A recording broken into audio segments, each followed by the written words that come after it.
उस ब्रह्मचर्य व्रत को धारण करने वाले के अतिचार जो बताए जा रहे हैं वे थोड़े अविचारणीय हैं, क्योंकि यहाँ पर जिसने ब्रह्मचर्य व्रत लिया है उसके बारे में जो अतिचार लगाए जा रहे हैं या अतिचारों की चर्चा की जा रही है, वैसे अतिचार तो जिसने ग्रस्त ब्रह्मचर्य व्रत नहीं भी लिया है वह भी इन चीजों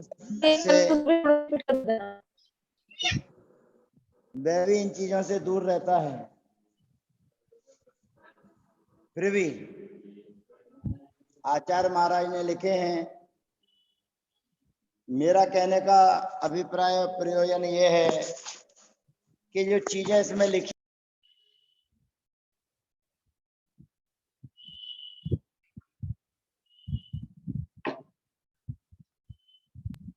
भैया जी म्यूट हो गया आपका।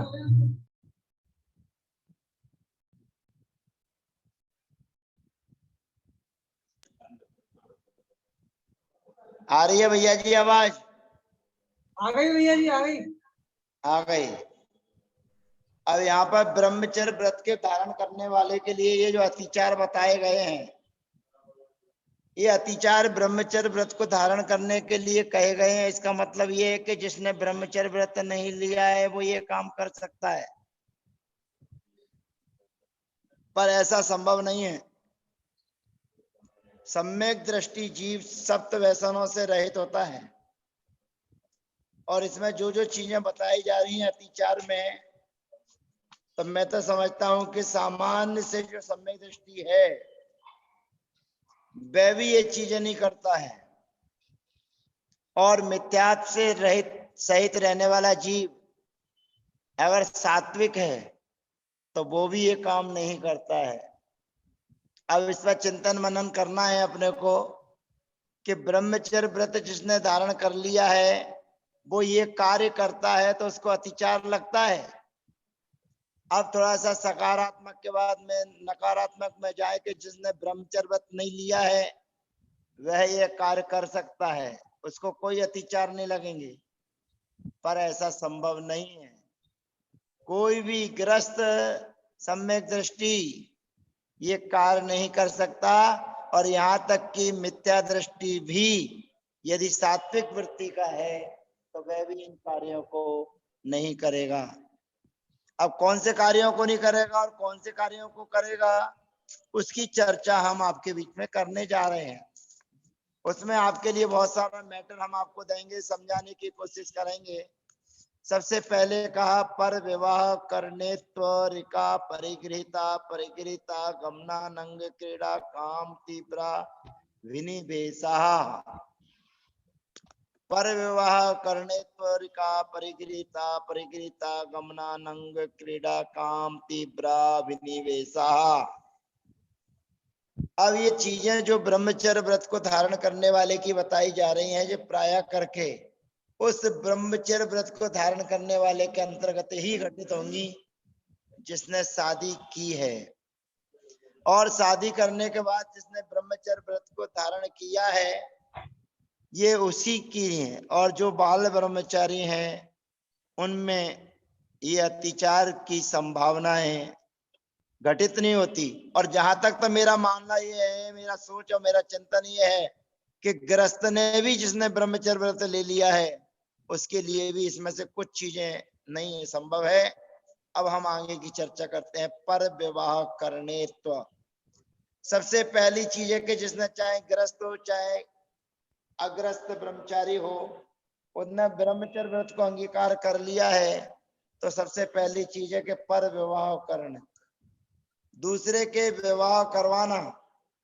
अब प्राय करके ऐसा होता रहता है कि कोई की रिश्तेदारी होती है, कोई किसी विषय लगाव होता है तो सामने वाला अपने भाव प्रकट कर देता है कि कोई अच्छा लड़का हो तो बताइएगा, कोई अच्छी लड़की हो तो बताइएगा, और हम उसको ब्रह्मचर्य व्रत को लेने के बाद में बता देते हैं। तो सामान्य चर्चा है, ग्रस्त भी है वह भी ग्रस्त तो बता ही देता है, दूसरों की शादियां वगैरह करा ही देता है, लेकिन अपने अब कहने का अभिप्राय है कि जिसकी खुद की लड़की हो, खुद के बच्चे हों, तो क्या खुद के बच्चों की हो, खुद की लड़कियों की शादी नहीं करेगा? वो करेगा, अपने बच्चों की शादी तो करेगा ही करेगा। लेकिन अब यदि आपने ब्रह्मचर्य व्रत को अंगीकार कर लिया है तो दूसरों के पर विवाह करने, तो दूसरों के द्वारा जो विवाह होने वाले हैं, दूसरों का विवाह आपके द्वारा नहीं करवाया जाएगा। अगर कोई आपसे पूछता है कि फलाने का लड़का कैसा है, फलाने की लड़की कैसी है, तो उस लड़का लड़की के बारे में आप सही जानकारी तो दे सकते हैं।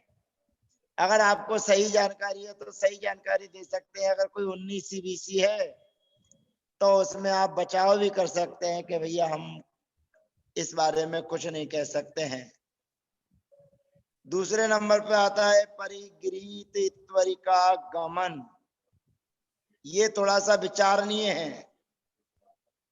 जो परिगृहीत का मतलब है कि जो किसी की पत्नी है, परिगृहीत उसके यहाँ आना जाना। अब जब जो कोई संबंध किसी का है और किसी के द्वारा स्थापित है, तो वहां गलत अभिप्राय से यदि आपका आना जाना है तो ये खैर संभव ही नहीं है। ये सप्त व्यसन के अंतर्गत हो जाते हैं। जिसके अंदर बुराइयां बैठी हों वही परिगृहित ईश्वरी का गमन करता है।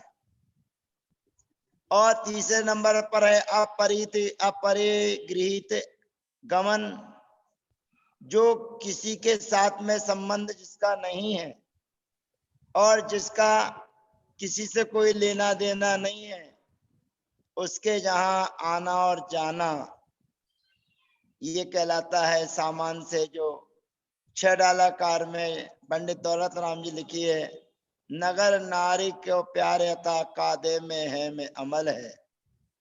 तो जिस प्रकार नगर नारी का जो प्यार और स्नेह होता है वो दृष्टांत सम्यक दृष्टन के लिए दिया है, लेकिन वो चीज अलग है। तो यहाँ पर अपरिगृहित से मतलब वही लेना है कि जो किसी एक की नहीं है, किसी एक का अधिकार जिस पर नहीं है, ऐसे लोगों के यहाँ जाना। फिर वही वाली प्रश्न आ जाएगी कि जो सप्त व्यसन से युक्त है वही ये चीज कार्य कर सकता है, और जो सप्त व्यसन से रहित है यानी कि सम्यक दृष्टि है, तो सम्यक दृष्टि भी ऐसा काम नहीं करेगा। व्रतों को धारण करने वाले की तो बात अलग है। और उसके बाद में आता है अनंग क्रीड़ा, और उसके बाद में आता है काम तीव्र विनिवेश, काम की बाधाएं उसके अंदर रहना। इस प्रकार ये ब्रह्मचर्य व्रत के 5 अतिचार आपको बताए गए हैं। तो जो पर विवाह करनित्व है ये संभव है। ब्रह्मचर्य को व्रत को धारण करने के बाद दूसरे के विवाह आदि कराए जा सकते हैं और कराते होंगे। इसलिए भाई तुम्हें बचना है, तो इसलिए यहाँ पर उन्होंने पहला कह दिया जो संभव है। ये व्रत चाहे गृहस्थ हो, चाहे गृह त्यागी हो, चाहे बाल ब्रह्मचारी हो, या घर का रहकर फिर ब्रह्मचर्य व्रत लिया हो, तो ये पहला वाला तो पर विवाह करने तो संभव है, हो सकता है। पर ईश्वरी का गमन और अपरिगृहीता गमन ये दोनों तो कहीं भी किसी प्रकार से संभव नहीं है। और उसके बाद गमन मतलब ये जी गमन गमन होता है। दो चीजें होती हैं। एक तो होती है परिगृहीता का मतलब होता है जो किसी की पत्नी है, जिसका कोई मालिक है। और दूसरा है अपरिगृहीता, जिसका कोई मालिक एक नहीं है, उसका नाम है नगर नारी, उसका नाम है वैश्या। तो ये दोनों चीजें संभव नहीं। पर विवाह करने तो संभव है ईश्वरिका परिगृहीता नहीं, संभव नहीं है, और अपरिगृहीता ये भी संभव नहीं है, और बाकी सब चीजें सामान्य हैं। तो कहने का अभिप्राय यही है कि पहला वाला ग्रस्त हो या कोई भी हो, उनको पर विवाह करणत्व, दूसरों का विवाह आदि कराने में अतिचार आदि लगते हैं, तो उससे बचना चाहिए और उसका प्रायश्चित करना चाहिए।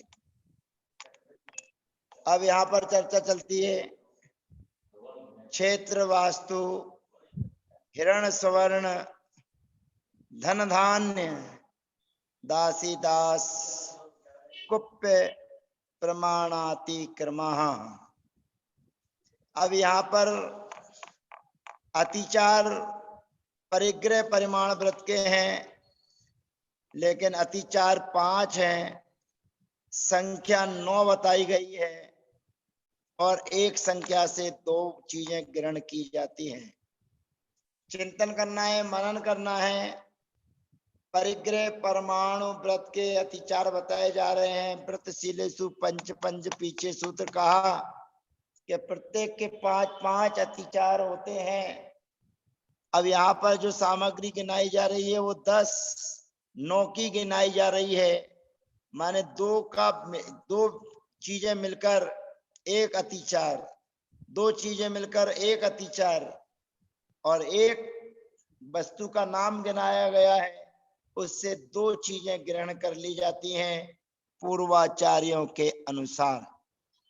अब विचार करना है कौन सी चीज से 2 चीजें लेना है, तो अभी आपके बीच में आएगी। सबसे पहले आता है क्षेत्र वास्तु। क्षेत्र अलग है और वास्तु अलग है, लेकिन ये दोनों भूमि से संबंधित हैं। क्षेत्र माने खेत, वास्तु माने मकान। तो क्षेत्र और वास्तु को दोनों मिला दिया, जमीन से अंतर्गत ले लिया। इनके विषय में वृद्धि करना, जो आपने प्रमाण कर लिया था, जो आपने सीमा बना रखी थी, उस सीमा का उल्लंघन करना। आपने परिग्रह रखा था कि हम एक मकान से ज्यादा नहीं लेंगे, एक मकान में ही रहेंगे, और कुचित कदाचित आपके पड़ोसी का मकान बिकता है और पड़ोसी के मकान को खरीदने के भाव आपके हो जाते हैं और आप खरीद लेते हैं। फिर आपको याद आता है कि हमारी तो एक मकान की सीमा है, मर्यादा है कि एक मकान में ही रहना है। तो जो पड़ोसी का मकान आपने खरीदा है, बीच की जो दीवार थी, उस बीच की दीवार को आपने अलग करवा दिया। अब आपका एक ही मकान कहलाया। अब चिंतन करना, मनन करना कि जिस समय आपने सीमा रखी थी कि एक मकान में रहेंगे, एक से दूसरे मकान में नहीं रहेंगे, उस समय पड़ोसी का मकान आपकी सीमा में था या नहीं था? पर अब आपने पड़ोसी का मकान लेने के बाद में बीच की दीवार अलग कर दी और उसको एक ही समझ रहे हैं। जैसे उदाहरण के तौर पर किसी के 4 बच्चे हैं और 4 बच्चे अलग अलग रह रहे हैं, अलग अलग काम कर रहे हैं, अलग अलग व्यापार कर रहे हैं, किसी का किसी से कोई लेना देना नहीं है, हर चीज अलग अलग चल रही है। शादी ब्याह वगैरह जिनका होता है तो उनका लोक व्यवहार भी अलग अलग चलता है। जिसको बुलाया जाता है वो जाता है, नहीं भी जाता है। जिसको टीका करना है करता है, नहीं करना है नहीं करता है। तो सांसारिक जितनी भी चीजें चल रही है उनमें भी चारों अलग अलग हैं, उनका अस्तित्व। लेकिन सामाजिक स्तर पर अगर कोई दान पुण्य आदि की बात आ जाती है तब वो चारों एक हो जाते हैं। वो कहेगा बड़े भाई से मिलना, वो कहेगा बड़े भाई से मिलना, वो कहना बड़े भाई से मिलना, और फिर चारों मिलकर मंदिर के जमा खर्च में चारों का नाम एक। वे अलग अलग नहीं है, लेकिन बाकी सारे काम उनके अलग अलग हो रहे हैं। इसलिए ये कहलाता है क्षेत्र और वास्तु। तो जिस समय आपने मकान की सीमा की थी, जिस समय आपने खेत की सीमा की थी, तो वो खेत कितने किलोमीटर का है, कैसे है, ये सब चीजों पर आपने विचार किया होगा। उसके बाद में आता है हिरण और सुवर्ण। हिरण माने चांदी, सुवर्ण माने सोना। ये हिरण और सुवर्ण की भी दोनों की मिलाकर सीमा करना और सीमा का उल्लंघन करना। जो आपने प्रमाण कर रखा था उस प्रमाण का उल्लंघन करना। इसमें भी यही व्यवस्था है कि जो आपने आभूषण वगैरह लिए हैं, रखे हुए हैं, बनाए हैं, अब आपने नियम ले लिया था कि हम 5 आभूषण से ज्यादा नहीं रखेंगे, 6 आभूषण से ज्यादा नहीं रखेंगे। अब जो आपके पास में आभूषण था उसी आभूषण को आपने दूसरा आभूषण या उसी प्रकार का आभूषण दूसरा एक और बनवा लिया और उसमें सोना जो डालना है वो और ज्यादा डलवा लिया। तो इसने आपने जो आपने सीमा बांधी थी उसका उल्लंघन कर दिया, उसको बढ़ा लिया। तो आचार्य महाराज कहते हैं कि आपने सोने और चांदी की जो मर्यादा की है, आपने गिनती की थी कि हमें 5 तोला सोना रखना है, आप या आपने 2 अंगूठियां रखना है या 1 माला फेरना है।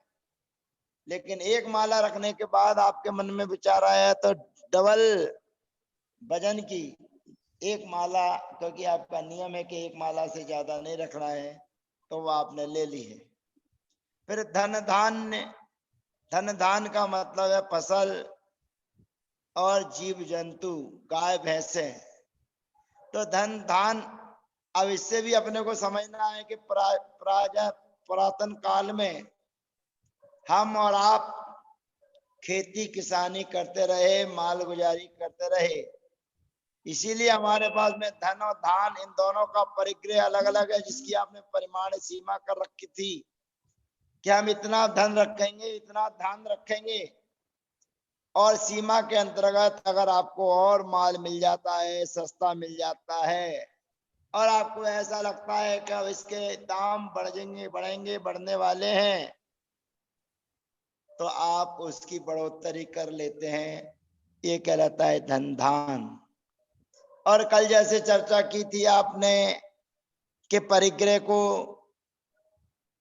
अपने नौकर को, अपने कर्मचारी को परेशान करना या उसके ऊपर अति भारारोपण करना, ये मैंने कल ही आपको बताया था कि अति भारारोपण ये जानवरों पर, उन मूक प्राणियों पर चलता है जो अपनी संवेदना व्यक्त नहीं कर सकते हैं, परंतु मनुष्य संवेदनाएं अपनी व्यक्त कर सकता है और कोई जबरदस्ती उसके साथ में नहीं हो सकती है। उसको करना है तो करेगा, नहीं होगा तो नहीं करेगा। पर जानवर ना कुछ कह सकता है, ना अपनी संवेदनाएं आपको बता सकता है, वह तो आपकी वेदना को ही शेयर करेगा, बस, उसके अलावा उसको कुछ नहीं चाहिए। तो ये कहलाता है धन। दासी और दास, नौकर और नौकरानी, इनकी भी सीमा आपने बढ़ा ली, इनका भी उल्लंघन कर लिया। अब ये कुप जो दिया है, जो एक ही शब्द दिया है, इससे 2 अर्थ निकाले जाते हैं, भांड और बर्तन। बर्तन और वस्त्र। कुप, कुप माने बर्तन, कुप माने बर्तन, कपड़े, ये दोनों एक से लेना है। पर कुप के बाद में एक भांड शब्द अलग अलग आता है, जिसको बर्तन का सूचक कहते हैं। उस भांड शब्द को यहाँ पर सूत्र में गृहीत नहीं किया गया है। जो मुनियों का पाक्षिक प्रतिक्रमण होता है, चतुर्दशी का प्रतिक्रमण होता है, उस पाक्षिक प्रतिक्रमण में 10 प्रकार के परिग्रह गिनाए गए हैं। रत्नकर्ण श्रावकाचार्य जब आप पढ़ेंगे तो उसमें भी परिग्रह के 10 भेद ही किए गए हैं और गिनाए गए हैं। पर यहाँ आचार्य महाराज ने 9 गिनाए हैं और चर्चा 10 की ही हो रही है, क्योंकि परिग्रह 10 प्रकार का ही होता है। तो यहाँ आचार्य महाराज ने केवल 9 गिनाए हैं और एक के 2 भेद हम जैसे टीकाकार करते रहते हैं तो वो बता देते हैं कि कुप माने भांड, बर्तन, इन दोनों का भी ग्रहण इसी के द्वारा करना। अब चिंतन मनन हमको ये करना है कि एक का नाम गिनाया गया है, 2 क्यों लेना? ये पूर्वाचार्यों के अनुसार लेना, अन्य ग्रंथों के अनुसार लेना।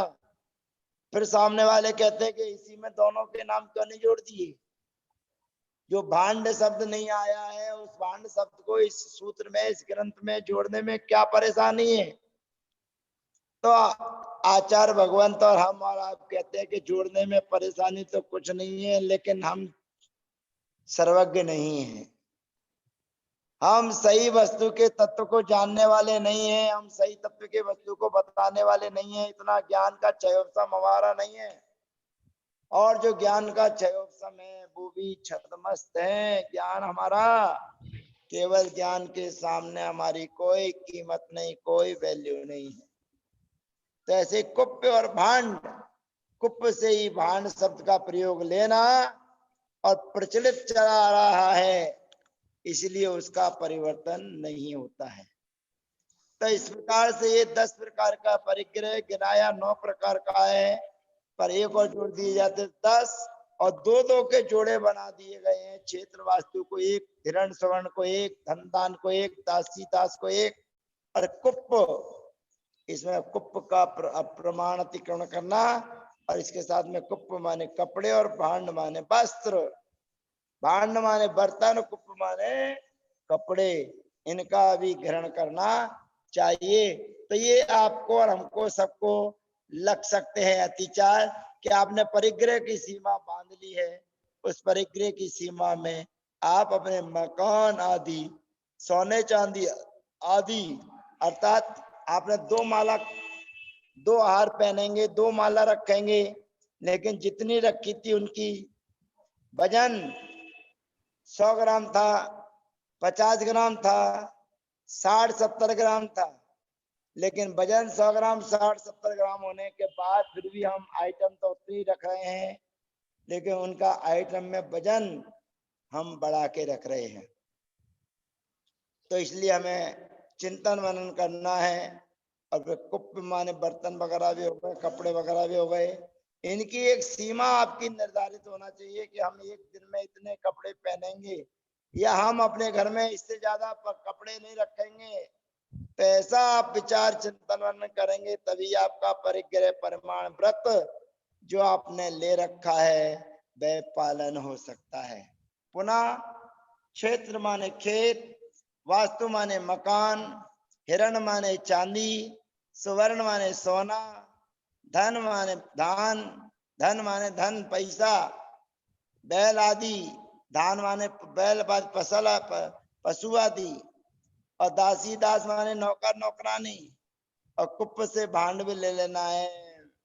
तो इस प्रकार ये परिक, इनका जो प्रमाण आपने किया, जो सीमा आपने की, जो मर्यादा आपने बनाई, उनका अतिक्रमण माने उल्लंघन करना परिग्रह, परिग्रह परमाणु व्रत का अतिचार है। ऐसा चिंतन मनन करते रहना चाहिए।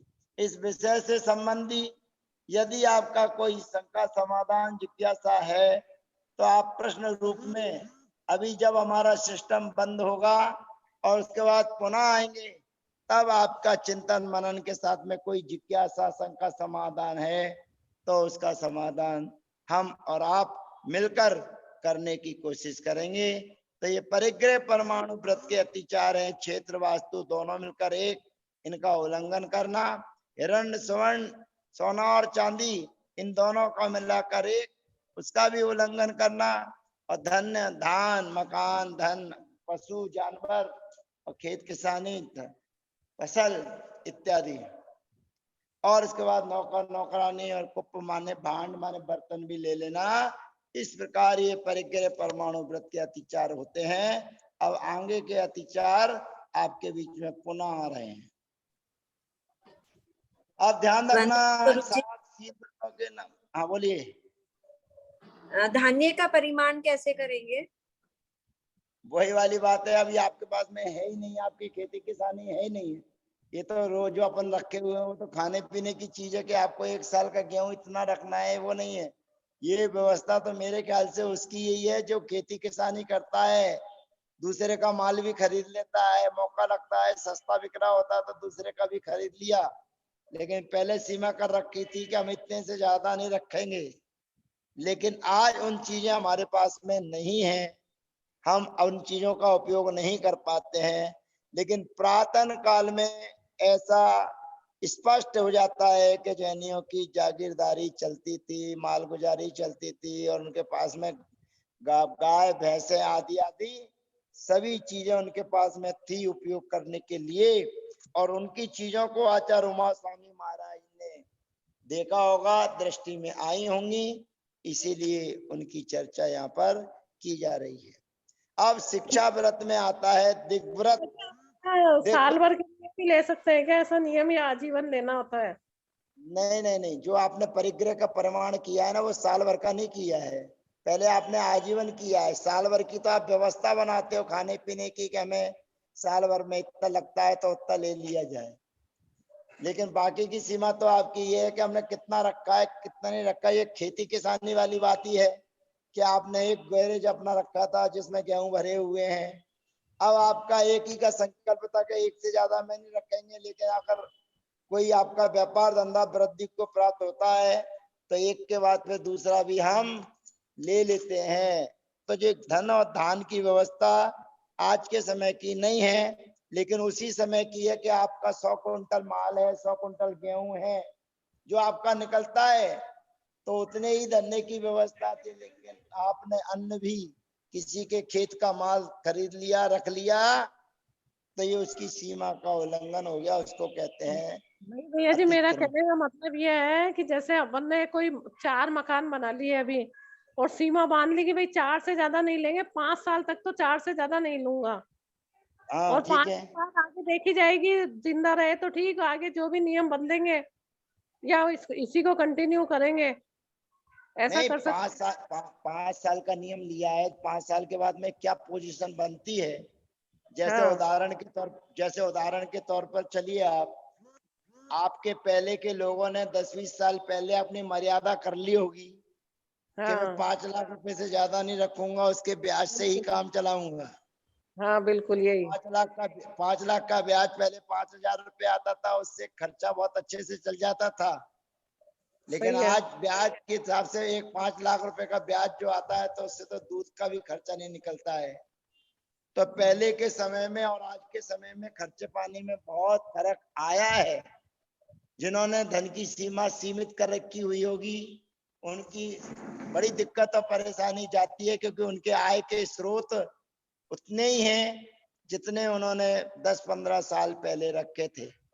तो जो आपके खाने पीने के आइटम हैं, उनकी परिग्रह का प्रमाण तो एक अलग है, क्योंकि आप आवश्यकता की चीजें हैं। हम जैनी भाई हैं, हम वो काम करते हैं जो साफ सुथरा हो। सीजन में आता है अनाज, उसकी शुद्धिकरण करते हैं, उसके धोआ धाई करते हैं, तब कहीं हम आगे जाके की प्रक्रिया करते हैं। तो ऐसा चिंतन मनन हमको करना चाहिए कि जो भी चीजें हमने सीमा मर्यादा कर रखी हैं, उसका उल्लंघन ना हो पाए। हमने 5 साल तक के लिए नियम लिया है, तो 5 साल के नियम का मतलब भी यही होता है कि जिसमें सीमा बांधी जाती है, 5 साल तक तो कोई चिंता की बात नहीं है, लेकिन फिर उसको बढ़ाने की कोशिश की जाती है। हमने आचार्य श्री से चंद्रगिरी में, डोंगरगढ़ में 2012 में एक बार भोजन करने का नियम लिया था, अभ्यास रूप में, कि 1 साल तक अभ्यास रूप में हम एक बार भोजन करेंगे, उसके बाद नहीं करेंगे। नियम रूप में भी नहीं लिया था, अभ्यास रूप में ही रखा था। लेकिन अभ्यास रूप में रहने वाला वो एक टाइम भोजन का, जो अभी भी अभ्यास रूप में ही चल रहा है, एक बार भोजन चल रहा है। तो अभिप्राय यही है कि जो अभ्यास रूप में चीज की जाती है, जो 5 साल के लिए नियम लिया जाता है, 2 साल के लिए नियम लिया जाता है, तो उसका अभिप्राय ये नहीं है कि 2 साल बाद आप उसको छोड़ दें। 2 साल तक हम उसको अभ्यास करने की इसलिए कोशिश कर रहे हैं कि हम सोच समझ सकते हैं कि हम भावुकता में तो काम नहीं कर रहे हैं, कहीं किसी की देखा देखी तो नहीं काम कर रहे हैं। हमारी शारीरिक क्षमता क्या है, शारीरिक क्षमता किस प्रकार की है, उसको ग्रहण करने की, सहन करने की शरीर की क्षमता है या नहीं। अगर नहीं है तो फिर 5 साल के बाद का आपका रास्ता अलग हो जाता है। इसीलिए आपने जो नियम लिया है कि 5 साल तक हम इतना रखेंगे, 1.5 साल तक इतना रखेंगे, वो चीजें आपकी अनुकूल है, उसमें कोई दिक्कत नहीं है। कोई पूछ रहा है? तो ये परिग्रह प्रमाण में आएगी नहीं आएगी फिर ये चीज? परिग्रह प्रमाण में तो आएगी आएगी, लेकिन जो अतिचार जो बताया जा रहा है वो बात चीज आपकी अलग है। अब मान के चलो आपने परिग्रह प्रमाण व्रत ले लिया कि भाई हम 10 बोरी गेहूं से ज्यादा नहीं रखेंगे, क्योंकि खर्ची 10 बोरी का होता है। तो आप 11 भी लेके क्यों आओगे? लेकिन आपका व्यापार धंधा कर रहे हैं आप, वो व्यापार धंधा करने वाला ही माल कम और ज्यादा रखेगा ना। खाने पीने वाला तो अपनी एक व्यवस्था के अंतर्गत चल रहा है कि भाई हमारे घर में 5 बोरी गेहूं चावल लगता है, गेहूं लगता है, तो उतनी हमने व्यवस्था बना ली कि भाई हम 10, अब मान के चलो उदाहरण के तौर गाड़ी क्या पर, मार रहे हो, चलो ना। अब आपके ऊपर उदाहरण के तौर पर चल रहे हैं कि आपने 10 बोरी गेहूं का नियम ले लिया कि 1 साल में 10 बोरी से ज्यादा नहीं रखेंगे। अगर बीच में आपको आवश्यकता पड़ती है, कोई रिश्तेदार नातेदारी की कोई खातेदारी ज्यादा होती है, कोई सगाई संबंध हो जाता है, तो फिर वो आपका अनाज खत्म हो जाएगा, तो फिर दोबारा लोगे कि नहीं लोगे? उस समय फिर आपको ज्यादा भी लेना पड़ेगा, और बीच बीच में लेते भी रहते हैं। तो इसमें ऐसी कोई वाली बात नहीं है। यहाँ पर आसक्ति वाली बात है कि आपका कोई व्यापार धंधा जिससे जुड़ा हुआ हो, उसके अंतर्गत है। नहीं तो आपने सामान नियम ले लिया और कोई रिश्तेदार नातेदार आ गए, तो बाकी के 2-4 महीने अब कैसे गुजारोगे? अब तो सामान सब खत्म हो गया, वो सब आए थे रिश्तेदार, सब खा पी गए। तो भैया वो आपकी एक व्यवस्था है। घर में रहने वाली चीजें घर तक सीमित है, लेकिन उसमें ये चीज है कि हमारे उपयोग में आने वाली कितनी चीजें जिनका हम दुरुपयोग कर रहे हैं। अनाज गेहूं वगैरह तो ऐसा है कि ये तो घर की व्यवस्था के नाते रखा जाता है, और जितना लगता है उससे ज्यादा ही रखा जाता है। तो ये भी परिग्रह प्रमाण की सीमा है। इसमें ये भी पुण्य के बंध का कारण है। एक ज्यादा की जाती है और एक साल की जाती है, दोनों में अलग अलग व्यवस्था है। तो ये आपका अणुव्रत ही कहलाएगा, परिग्रह प्रमाण व्रती कहलाएगा कि हम 1 साल तक इतनी धान फसल से ज्यादा नहीं रखेंगे। लेकिन ज्यादा पैदा हो जाएगी तो क्या करेंगे? 1 साल कम होती है, 1 साल ज्यादा होती है, तो फिर आपकी क्या सीमा है? तो आप सीमा तो यही रखेंगे ना कि जो जिस समय ज्यादा होती है उससे ज्यादा और ना हो, या उससे ज्यादा वाली बात होगी तो हम नहीं लेंगे। ऐसा अपने को चिंतन मनन करते रहना चाहिए। तो जो 1 साल का आपने नियम लिया है, वो भी आपकी सीमा और मर्यादा के अंतर्गत ही आता है। अब आगे चल रहे हैं देख व्रत के अतिचार ये चीज को अगले सेशन में ले लेते हैं, समय खत्म हो रहा है। है। हाँ इसको अगले में ले लेते हैं, अभी बंद करके। बिल्कुल बिल्कुल, अगले में ले लेंगे। तो जो आपने सीमा बना रखी है परिग्रह की, धान की के 1 महीने में 1 साल के लिए हम इतना रखेंगे, वो आपकी सीमा के अंतर्गत ही आएगा, सीमा से बाहर निकलने वाला नहीं है। ऐसा आपका विचार रहना चाहिए। अब उसके बाद में अणुव्रतों की चर्चा पूरी हो गई।